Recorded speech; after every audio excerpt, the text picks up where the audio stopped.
I'm Alden Rosario. I'm the founder and CEO of CustomGPT.ai. And today's presentation actually has nothing to do with CustomGPT, but it arose from this thing of vibe coding that started a couple of months ago. And I asked my engineering department, like, okay, so what sort of efficiency gains are you guys getting from these AI assistants or vibe coding? And they said we are getting maybe 2% gain. And that was quite shocking to me. And it turns out that the issue with AI was not that it was not able to generate code, but the issue was that the management of producing code and production grade code was where the big problem was. So, with that, I set off on this quest to see what I could do in, say, a weekend for as far as using like coding agents like Claude Code, right? So, I'm going to, are you able to see my screen, Paul? Well, yes, and before you do that, for the non-technical people never even heard of Claude Code. Can you walk through what it is and cursor and what's a category this falls in? Yeah, so all of y'all have used coding, all of y'all have used like chatbots like ChatGPT and Claude, but both of these companies have now come up with these agents that are able to do more than just chatting. So they are able to come up with these agents that can understand code, can take action on it, can edit code, write code, and even like run the code, which gives it a lot of power, right? So I'll get into some examples, but before people start freaking out that this is like some super technical stuff, I want to assure everybody that there are parts here that are non-technical, right? So you don't need like to be a Python programmer to do some of this, right? So for the non-technical users, there are aspects here that are not like zero coding. And I saw somebody, like I think it was Mark, who mentioned that you know data analysis is something that people want to do and they don't want to code it, right? So we'll go through one example of that. And for the people like Raymond who want to do like ninja coding stuff, like I want to talk about how this coding agent, you know, did its thing over a 36-hour period, right? And basically was able to build like what I consider to be pretty good production grade software, right? So the hope here is that this journey will allow us all to spin up what we are calling an AI employee, right? When AI goes from pure chatting to be able to actually use tools, take decisions, and run continuously and reason, then you are seeing all the shape of an AI employee take shape, right? And you learn a little from some of my mistakes, like how I blew up $1,000 like in one day, right? So, what is Claude Code and why is it important right now? Right? So, Claude Code is one of the best agents that came out from Anthropic. And, you know, look at it as an agent that is actually able to deliver value by taking actions. In the case of Claude Code, it's able to read code, it's able to understand code, it's able to edit it, it's able to execute it, it's able to search the web, it's able to connect to your knowledge bases. So in basic terms, this agent is able to have all the tools at its disposals that a normal human employee would have, and then act upon that, right?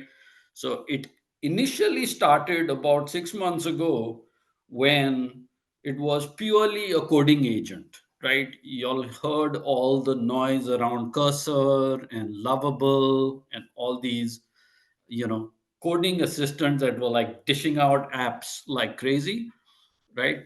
And then slowly over time, you could see Claude Code becoming much, much better at actually creating really good code that could be used for real purposes, right?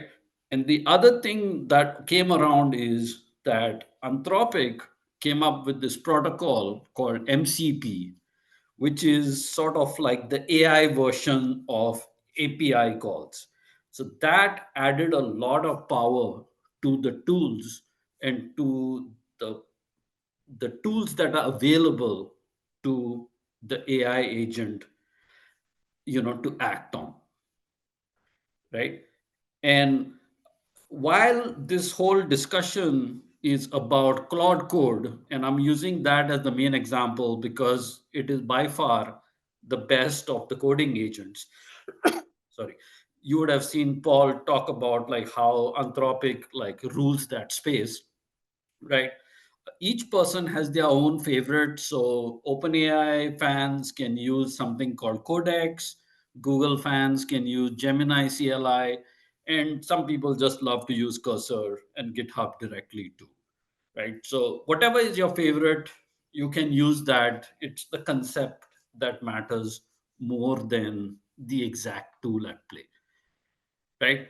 So, what was this weekend project of mine, right? So, I started with a challenging project. For us, building a data integration is a big deal. And till now, building it used to take a lot of time. Like, to give people some perspective, our Google Drive integration took 6 months to do because it was that tough, right? There were other integrations like SharePoint that took 30 days to do. And so I said, let's see if we can have like a production grade integration. And for this purpose, I chose Vimeo because Vimeo is used heavily by businesses for video hosting. And even though we have a YouTube integration, I said, okay, let's build one for Vimeo, right? The other aspect of the weekend project was that I wanted to build it at like, Google level quality, right? So I wanted to train this agent and have it build out the software the way Jeff Dean, who is like a super engineer at Google, super manager at Google, and then you have Andre Kapati, who's considered like one of the world's best software engineers, right? And then the James Bach, who's like a QA guru, right? I wanted to take the concepts that these people have in building software and integrate it into this 2-day building project, right? So how did I go about this? And before people think that I'm some super engineer or something like that, it's been a while since I've written code, right? So right now, in full disclosure, the engineering department does not allow me to code or accept even a single line of code into the system. Keep them So away. right? So I want to make sure that nobody thinks here that I'm some super engineer like coding and writing line code by hand. So this whole exercise started with a blank fresh folder where I dropped my business goal. I said, I want a Vimeo integration and I need it to be production grade and I need it to run like Google and gave it all of those, you know, requirements as such. Like it was a pure business level requirement, right? And then I also gave the agent some tools, right? So one of the things with these agents is they are trained mostly on like their training is only up to date till about 2024. So you have to give them a web search capability. Like in my case, I used Perplexity for the web search, and I gave it some other tools such that it always has the precious information and can take actions on my behalf, right? So in my case, I think I gave it like access to GitHub, I gave it access to Perplexity search, and I think I gave it access to like Vercel or some place to deploy the app, right? And then kicked it off, you know, going from like a blank business level goal to start building the parts of the whole software, right? So that got me to the first lesson, right, which was cost control. When I kicked it off initially, I set it up on the API, right? Now, the problem with giving an agent access, unbridled access to the API, is that it will just rip through it like anything. So, after burning through $1,000 a couple of days ago, I said, okay, let's give it some control. And so I had to switch the agent and say, only use the max plan from Claude and use that as the controlling factor. That way, there are no surprise fees that this agent would just go crazy off the rails, right? Which is was like rule number one, that what is the agent capable of doing? Like, can it burn your laptop? Can it delete all your files? All of those protections is something that should always be under control, right?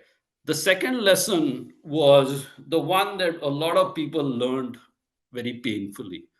Usually, when people start on a project or a business goal, they think of it from top down, right? They'll think of it like as, hey, yeah, this is what I want to achieve, right? And the problem with AI is that, it'll give you the impression that it can do it. So, one of the big lessons in this project was I had to say, no, start bottom up rather than top down, right? So if you take your big project and you break it down into tiny components, like think of it almost like the leaves, and then work your way up, your chances of success are like much, much higher, right? And to me, that was the biggest lesson. Like, while working on this, I had to break down the project, and the AI will help you break it down, right, into about 40, 50 different pieces, and then work individually on each piece, test that piece, make sure it's working fine, and then go to the next pieces. So, bottom up, test driven development was a big lesson in building this up, right? And yeah, so I talked about leaves, write tests, test them, then go up from there, right? The other thing I learned was it's better if the agent has access to all the information about the project. So, what is the business goal? Who are the stakeholders? What are we trying to achieve? If it is all in one place, like in my case here, it was the GitHub repo. But if you are a business user, you can imagine that having all the project related information into like a green room folder or something, that is something the AI can really benefit from, right? And then the other part was, this was not about just letting it rip for like an hours and hours. This was about you being the puppet master, right? You don't have to sit there and code every aspect or watch it do stuff, but for each of the leaves and the components, you have to let it run, observe what it's doing, and then just guide it along the way, right? The analogy here is that you have a over eager junior developer who repeatedly keeps coming back to you. And the good news of that is that, while you're having your coffee, he's doing his work. right? So if you are the puppet master and you're putting the blocks together, that is a way that you can truly, you know, affect this process, right? So I'll show you what the end result of this was, right? And the actual, you know, app is nothing like spectacular or something, but you know, the back end was good enough that this was like almost ready for production, right?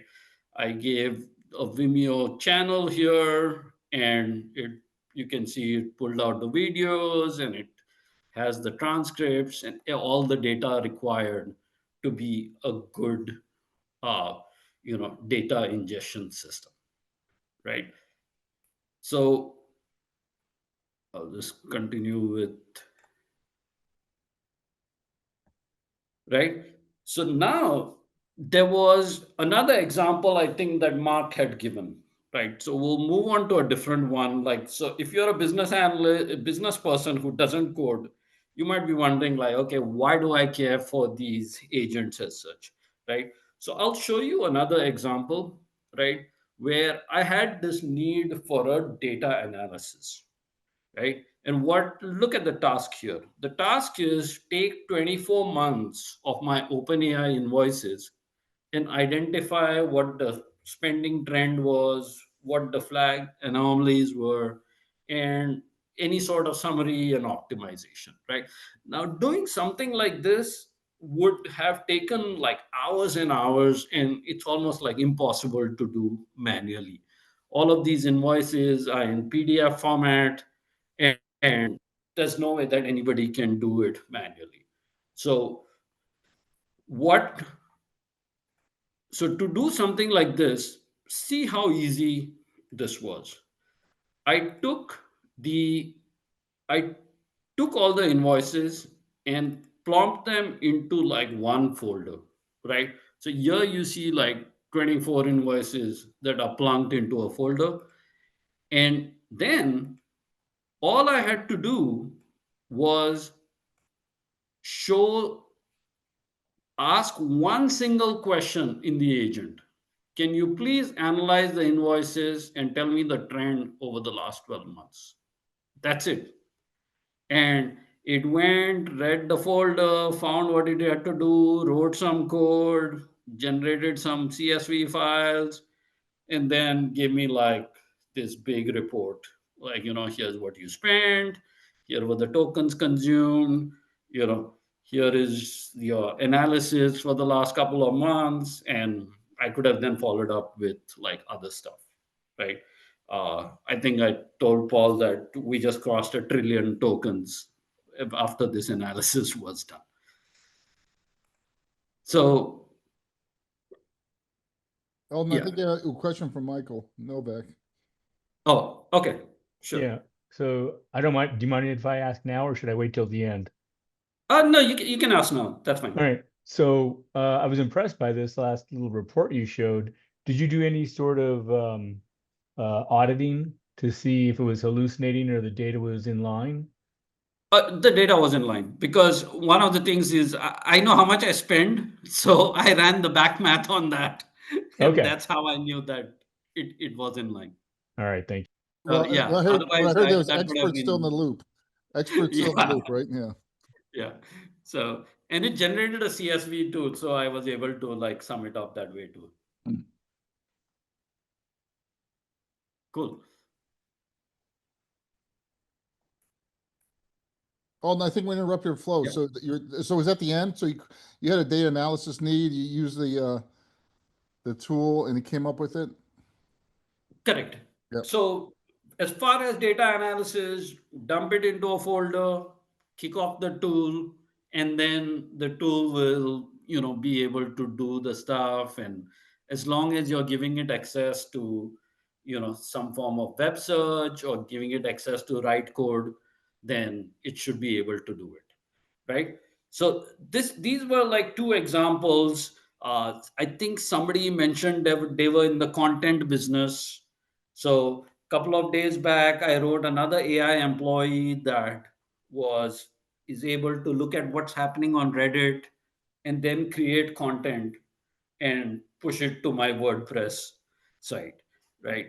There's another AI employee that is based on the article that is being written, will create a video using Sora and publish that to the website.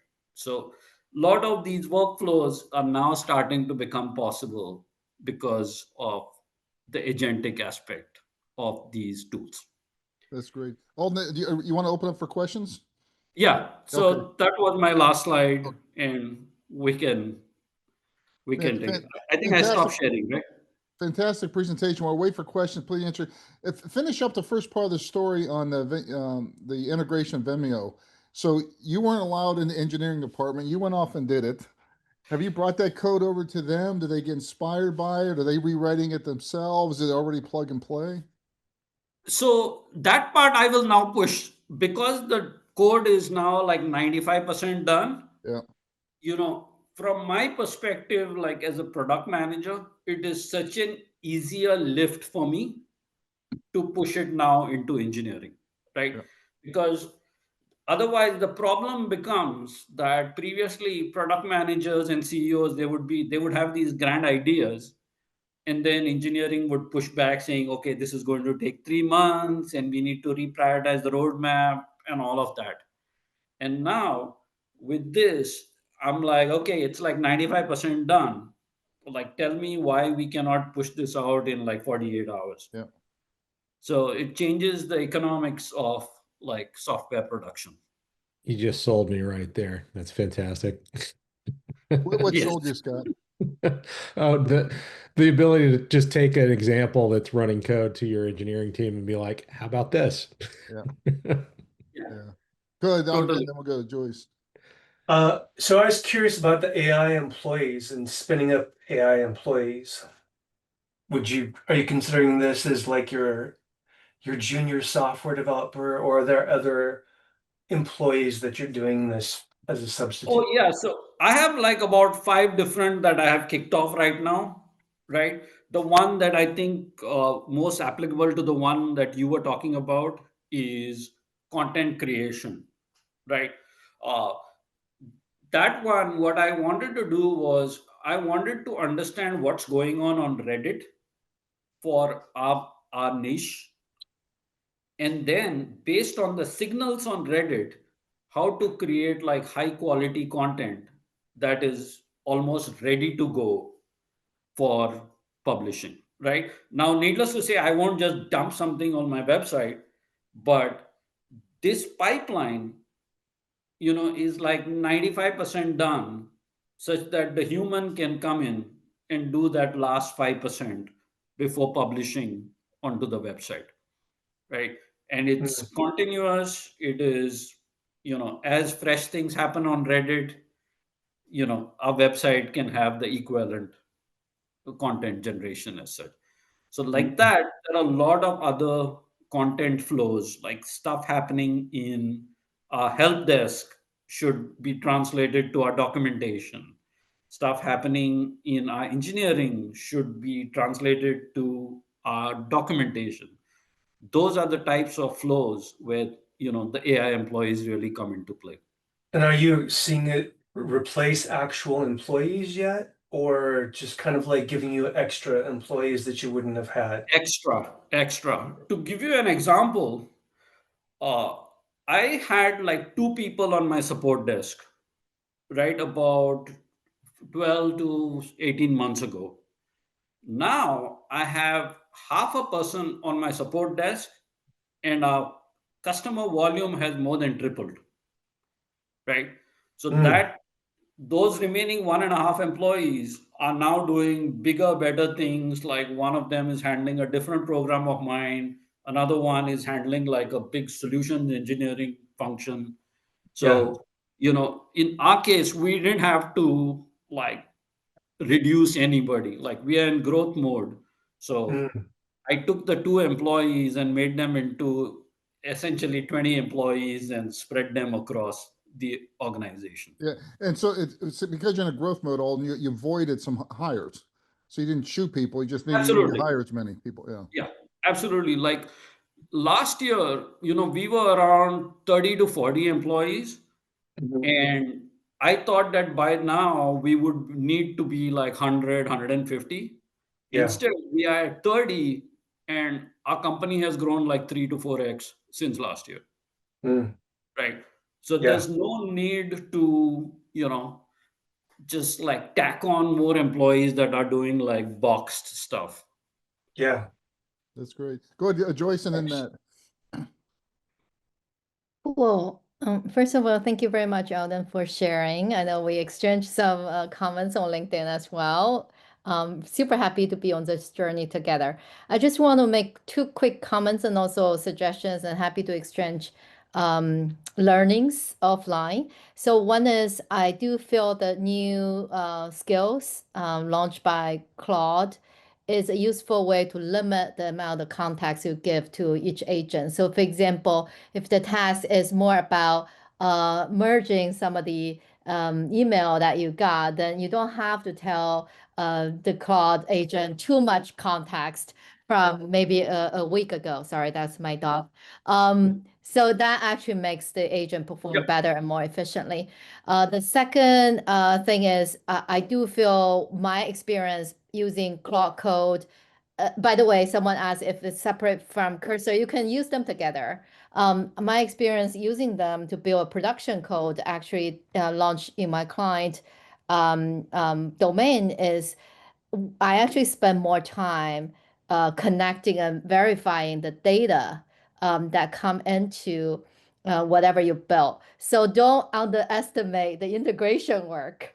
So once you set everything up, of course, you can 10 times, 20 times. But before you do that, it's almost like you're clawing before you get the data connections verified and correct and secure.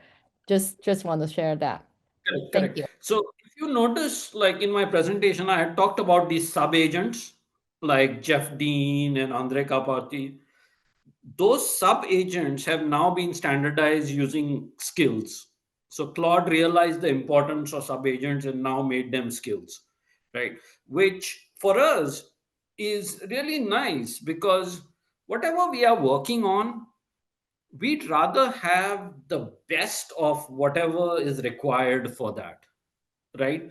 Like if I'm working on a research project, I want Dr. John Swiocla's brain as a sub-agent on that research project. I don't want to go and start learning what he does. I just want to inherit his brain, right? So that really helps the skills, and Anthropic has now done those skills, right? Yeah. And your second point about data, yes. If you remember, I had mentioned the leaves and how you work on the components. When you're working on the components, if you have test driven development and data driven development, you will be much, much closer towards production, right? Because each component will have its own like battle tested tests. That's great. Let's go ahead, Matt, and then Ian. Go ahead, Matt. Thanks, Paul and Alden. Alden, I saw your post earlier on LinkedIn. It seemed like it was an extension of what you're doing, where you talked about using a Claude, and then the Fiverr. Is that kind of an Yeah. extension of your what you started here? If you Yeah. could talk about a little bit about that. Oh, yeah. So this after this during this whole exercise, there was one thing that was extremely fulfilling to me, and that was because I deal with so many developers, right? One of the most painful aspect of my job is the human to human element of it, right? So in this case, I had to hire somebody to QA the application. Right now, I hate doing QA because it's very manual and it takes a lot of time.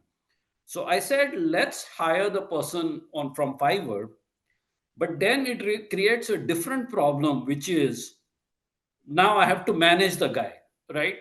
And he'll come back and say, what do you want me to QA? And then he'll be like, hey, did I do it right? And then he'll be like, I think I'm done, can you pay me, right?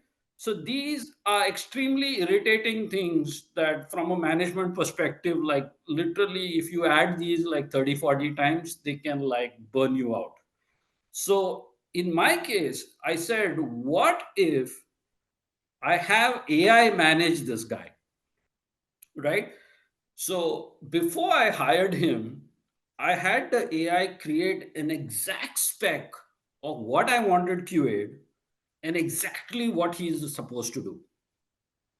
And then this was, as luck had it was getting late at night. So I was feeling sleepy and I sent him one message. I said, I am feeling sleepy. I'm going to sleep. Here is what you're supposed to do. Good night. I didn't even wait for him to come back and ask me questions that would prevent me from going to sleep. And then 6 to 7 hours later, I came back and I gave Claude one instructions. I said, good morning. Please check up on what this guy is doing. And it literally went through GitHub. It looked at all of the issues. It saw what he was doing, and it said, "Good morning, Alden. The guy is 78% done. Here are the things he is done well. Here's the things that he needs to do better." I'm like, "Great. Tell him that. I'll see you in a few minutes." I went to make my coffee, and to me, this was like extremely satisfying because the management time came down to literally seconds and the efficiency went through the roof. Oh, So that's such a great story. It's almost like you created a prompt for the human up front. Use AI to correct. prompt the human. Yeah. Exactly, exactly. And that's the thing, like if I am augmented with AI and the other guy is also augmented with AI and we are speaking a common language, right? Then you can have like fantastic efficiencies for that, right? The example that I gave on my LinkedIn is what happens if I have a Neuralink chip in my brain and you have a Neuralink chip in your brain? What happens to our conversation, right? It's the equivalent of that. That's great. Go ahead, Ian, and then Raymond. Yeah, I just wanted to talk about the last 5% that goes to the development team. Just note that the development team is also using AI, so that last 5% is also going to AI. And we're just looking at the code to make sure it's right, that maybe you get a better eye than someone who hasn't coded in a while. But the developers aren't really coding anymore. We're just kind of making sure things are right and look right, and then hit accept and letting it go through. So that's just the last 5% is still AI. Yeah, the AI will help that aspect, but at the end of the day, the developer, his ass is on the line. So he will have to spend time to actually look at the code that is written and, all the aspects around it. And Alden and Ian, let's keep at least for me, keep everyone honest. The last 15% of these projects are still really hard because that's when you need the output veracity. And I'd hate for everyone to walk away thinking that all this stuff coding's good all the way to fully complete extra criteria and stuff here, right? The last 5% is more like 70% of the time that it takes to do it. Yeah. So yeah. The last 5% of work, but time management, it's probably more like 70%. That's great. Yeah. Go ahead, Raymond. True. Alden, like you verified, you essentially verified like my experience. That's exactly it. I'm using Windsurf with Codex and Claude Code with Cursor. You really have to stay on top of these guys. Look into the memory tools that they have, the methods that they have for, keeping memory and context in check. And yes, it is 95%, but I would say even 90%. I'm at the stage where I write tests as I'm going through it. So, you get the plan, you ask it to give you the plan, you ask it to give you the outline. You've given it everything that you wanted to build.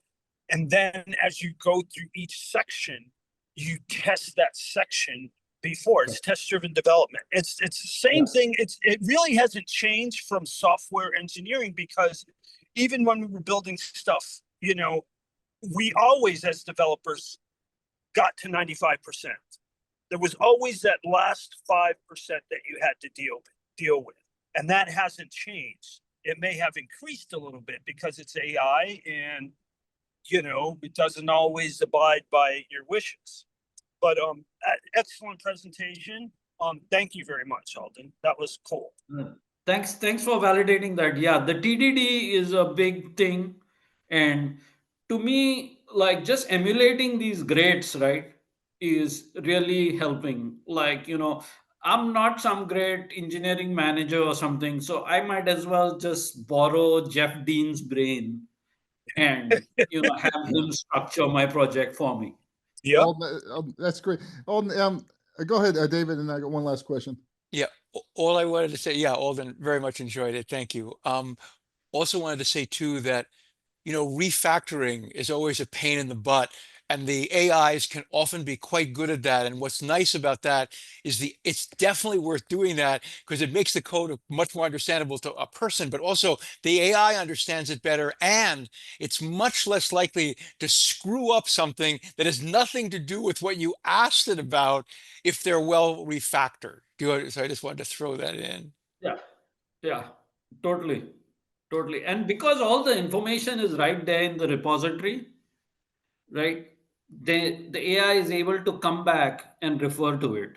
So one of the things that I do is, after the AI is done doing its stuff, I write it to write a document about what it did, right? And so this project like had like 100 documents where it was able to then go and refer and then take the decision.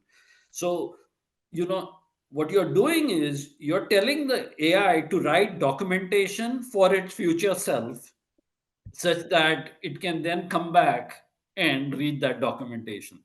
I agree 100%. You know, you also make the point, I mean, this has come up a lot, but it's also when you hear these figures, like someone says, like I'll say, it did something that would take me 6 months in, you know, an afternoon. And then you hear these figures that it's only a 5 or 10% increase in productivity. And I just think the variance between using it well and using it not well is a factor of 100.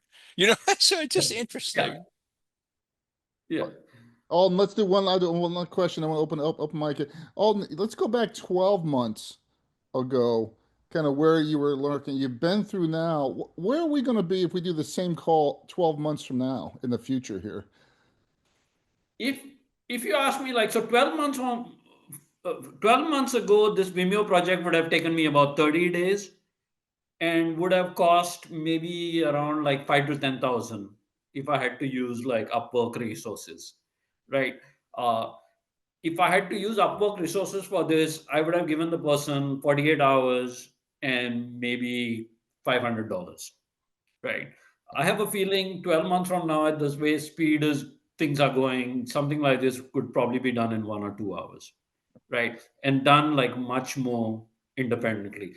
All of these frameworks, like, you know, me sitting and creating Jeff Dean, me creating Andre Kopati, that will just be like, you know, almost like expected, right? If you look at the evolution of prompt engineering, remember, like, you know, 24 months ago, how we used to write these elaborate prompts, and now we literally just like say in one sentence what we want and it figures things out.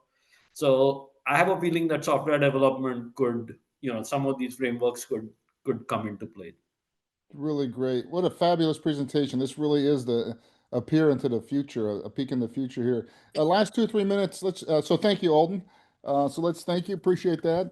Last 2 or 3 minutes is kind of mini open mic. Does anyone have comments or contributions or questions? Just that in a year, the AI will be discussing what it's like to work with Alden rather than the other way around. Anybody want to share something they've been surprised with? Go ahead, Ian. You can ask ChatGPT how it likes working with you, and it will give you an answer pretty specifically. It's kind of odd.